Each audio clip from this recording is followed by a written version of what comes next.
ఒక పేషెంట్ సమస్యలు బాగా ఎక్కువైనాయి, భరించలేక డాక్టర్ దగ్గరికి వెళ్ళిన సార్.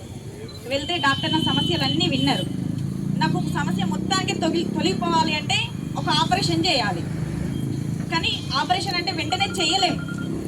దానికి మనకు కూడా కొన్ని టెస్టులు చేస్తారు, మనకు అన్ని అనుకూలంగా ఉంటేనే మన ఆపరేషన్ జరుగుతుంది. నీకు ఆపరేషన్ చేయాలి, కాకపోతే కొంచెం టైం పడుతుంది అని చెప్పారు.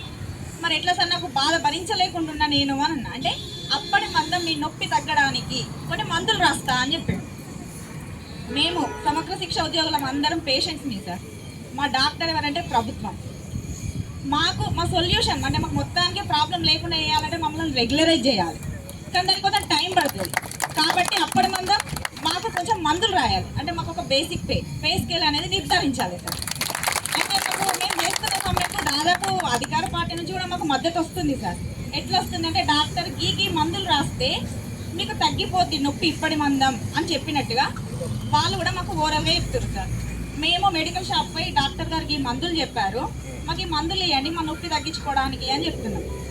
లేదు డాక్టర్ గారు రాసిన ప్రిస్క్రిప్షన్ మందుల చిట్టి ఉంటేనే ఇక్కడికి మందులు ఇస్తాం అని అంటారు.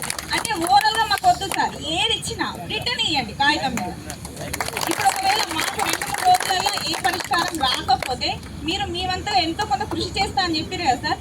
ఆ కృషిలో భాగంగానైనా ఓరల్ మాట వద్దు దయచేసి, అది ఎవరు చెప్పినా వద్దు, కాగితం మీద ఇప్పియండి దయచేసి సార్. మాకు మందులు ఇప్పియండి ప్రజెంట్ ఇప్పటి మందం, కానీ మందులు కాగితం మీద రాసి ఇప్పియండి. ఆ చిట్టి ఉంటే మేము ఆర్థిక శాఖ దగ్గర పోయి అడగడానికి మాకు ఒక హక్కు ఉంటుంది.